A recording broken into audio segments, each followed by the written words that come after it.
Hey, what's going on, guys? This is Mias, and welcome to my Monarch deck profile. This is a bomb, so of course, shoutouts to Lithium. I'm pretty sure he doesn't know I exist, but yeah, shoutouts to Lithium anyways. I know he's probably one of the most dedicated domain Monarch players out there in existence. I mean, not that I understand him because I'm not a big fan of this deck because it gives me nightmares, flashbacks of 20 something. 2016, oh yeah, it's not a good year. 2016 or 2015, I forgot, and it's actually better like this. But yeah, before I start, friendly reminder to like and subscribe because it motivates me a lot to keep making videos like these. And yeah, let's jump right into it. So of course I'm playing 3 Erebus and 3 Aether as the big boys, the big Monarchs. You could have also technically played Thestalos. You know what? Just Thanos. Yeah, at this point. Oh, you even has the freaking glove. That's actually sick. Anyways, when he's tribute summoned, you can look at your opponent's hand, make him lose a card, and if it's a monster, I believe he takes 200 equal to the level. If you tributed a fire or something like that, oh no, not even. If you tributed a fire, just inflict 1,000 more. So it's kind of like a smoke grenade, which is cool, but yeah, unless you're going into time, you don't necessarily need this. If you're going into time, you can definitely play this as a one of 100%, no problem. But what I really want to say here is that Erebus is a zombie monster, and in case you have watched my Zombie World review, you would actually know that Zombie World prevents both players from tribute summoning except for zombie monsters, so Erebus, I guess, is your ticket out of Zombie World, and outside of Erebus, you really can't play the game whatsoever. You really just have no out to a Zombie World, so Erebus is, yeah, it's kind of searchable because you can go Foolish, send it, and then, use the Graveyard effect because it does have a really whack effect in the graveyard. During either player's main phase specifically, you can discard a Monarch spell or trap card from your hand, from your hand to the graveyard, and then, if I recall correctly, recycle back any monster with the Monarch stats from your graveyard. Very sketch. With the Monarchs, I love saying with the Monarch stats, not even a Monarch necessarily, because like I said, Majesty's Fiend fits the bill, which is funny. But yeah, basically what you need to know is that it's a zombie. It is a non-targeting, non-destructive removal. On summon, you can either shuffle back a card your opponent controls into the deck, shuffle back from the graveyard into the deck, or shuffle back from the hand into the deck. None of that happens, while targeting. And another thing that I have to mention is that on summon, both of these monsters have an effect where you can you gotta dump 2 spell or trap monarchs from your deck to the grave in order to use their effects, but it is not a cost. So that's, I guess, a way people were cheating back in the days. They were going like, summon, okay, yeah, send Pantheism and Prime. Okay, now do you want to Valor me? No. They definitely not Happy Land like that. So unfortunately, kind of not that resilient through Valor and Infinite or Strike, but if you can chain block with something like a Return of the Monarchs or have a March of the Monarchs in order to it's kind of like an insurance policy, then you should be gooch. So yeah, 3 Erebus, definitely correct. 3 Aether, of course, is the starter.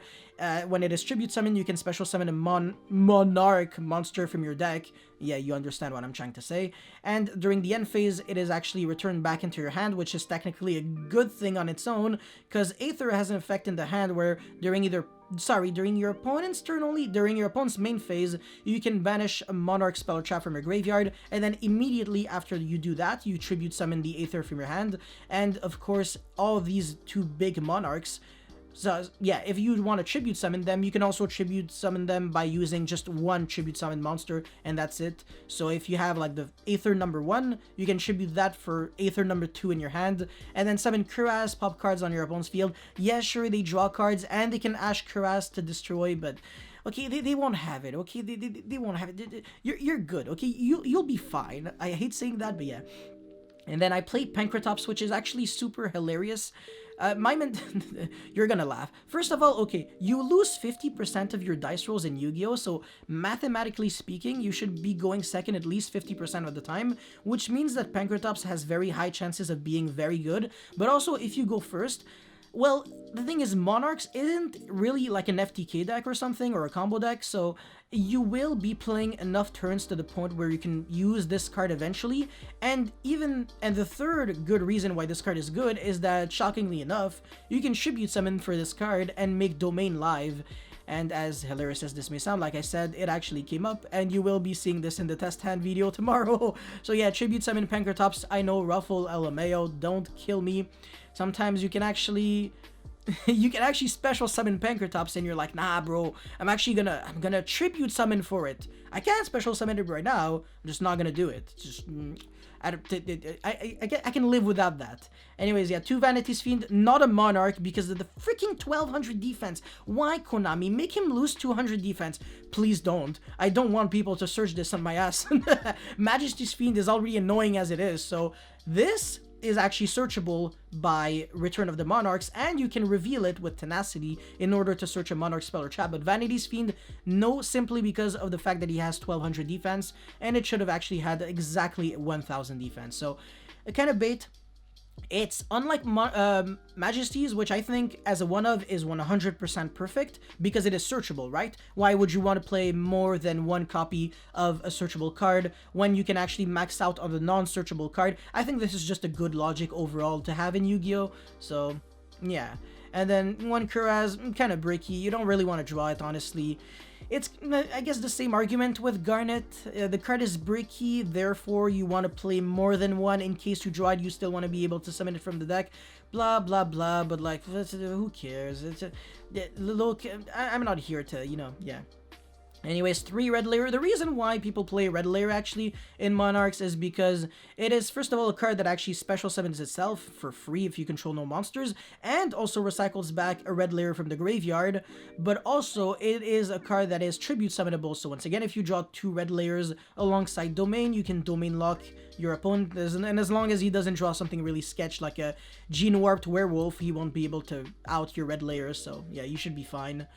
Yeah, 2 Mithra, 2 Eidos, and 2 Idea. I mentioned this very clearly in my combo video. If you haven't checked it out already, make sure to do so because I think it is actually quite worth the time that you're going to spend watching the video, I guess. Idea summons Eidos or Mithra, but that would be stupid. Idea also recycles back a banished Monarch spell or trap when it is sent to the graveyard, not necessarily from the field to the graveyard. So you can actually Foolish Burial, send the Idea, and then recycle it back like, a banished Pantheism, for example. Or there is something really crafty that you can do, is that you go Prime Monarch, banish a good Monarch spell or trap, and then you recycle it back. So it's kind of like a cute way of recycling from your graveyard, but by doing one extra step first. The same thing at the end of the day, so yeah. Eidos has another effect, so when it is normal or special summon, you get an extra tribute summon. You're summoning this off of Idea, and also in the graveyard you can banish it and revive back any baby Monarch. The Monarch servants, they're called vassals. So, I mean, I guess Idea is a squire, and these two are squires, and every other monster is a vassal. So, same thing here. Land Robe, the Rock Vessel, that's like a Book of Moon that special summons itself. Doesn't give you an extra tribute summon, though. Also, recycles back a baby Monarch Vassal from your graveyard. Yes. And, yeah, also Mithra gives you an extra tribute summon when you tribute summon over Mithra. And you can special summon it from the hand alongside a token on your opponent's field, which is absolutely fantastic, and I think this ratio is absolutely perfect, so yeah. 3 Pantheism, do I really have to explain that? The draw effect is not once per turn, which is 100% fair. I don't know why you would ever complain about a draw card not being once per turn. The only thing that is once per turn is the graveyard effect that is literally still overpowered, so it would almost make sense to play Foolish Burial Goods, but it might become redundant and a bit bricky at the end of the day. So, I'm not too sure about that. 3 Tenacity, you can only use this if you can reveal a Monarch monster from your hand. So basically every big boy here except for Vanity's Fiend and Pankratops. Yeah. Sad Life. Upstart, why not? Foolish, yeah, Foolish is usually used for sometimes Idea, sometimes Eidos, and most of the time for Erebus, because the 2 ways to brick when you're playing Monarchs are either by drawing all of your tribute summon monsters, or the really sketchy way is by drawing absolutely 0 tribute summon monsters, because this one is the worst. It takes much longer, and it takes like very specific cards to actually get out of that situation. Whereas when you draw all your tribute summon monsters, sometimes you're literally just one card away. I mean, at the end of the day, I guess both are kind of the same. I don't know, just moral of the story, just draw good, okay? Just draw perfectly balanced, overpowered hands. Try not to lose to hand traps. Just draw better than your opponent. I hate when people say that though. When they say it like unironically, yo, why are you complaining about Dragoon? Just draw the kaiju. Like, just draw your one of kaiju that you don't play. Yeah, 3 Monarch Stormforth. Once again, enough said. 1 March of the Monarchs. I don't want to play multiples. It's bricky AF. And it's hard to search with Pantheism because you have to reveal 3 cards and your opponent chooses which one he gives you. March, obviously, if you like already have the lock, he is not gonna give it to you, so you would have to reveal 3 Tenacity and then search for it. So that is kind of the way I do it. 2 Return of the Monarchs. It's a card that is relatively good to draw, but at the same time not really. I would 1,000,000,000% understand the argument of only playing 1, as well as the argument to only play 2 Prime Monarchs. Or even 1 Prime Monarch would make a bit of sense. Technically, one thing that you kinda could do would be something like that with like 3 Monarchs Erupt. But to be fair, I mean, you know, or maybe 1 Escalation, 2 Monarchs Erupt. I honestly don't know at the end of the day. Just we're just talking about very small details, but at least you have my mentality of, you know, of how I managed to make this deck. And of course, I'm playing 3 Domain. You could play a 4th Domain in the form of Terraforming. 100% a possibility. And you can also play Set Rotation with Mystic Mine.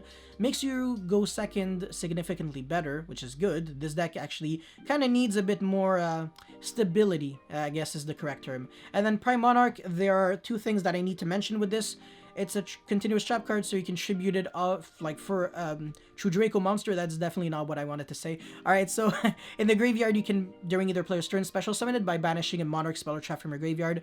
And also on the field, well, I mean, as, you know, a trap card, you can shuffle back 2 Monarch spell or traps from your graveyard to your deck and draw 1 card. This effect isn't that great, and also you don't really want to have Prime Monarch on your field. The only way to actually get it off of the field is by popping it with Kuraz.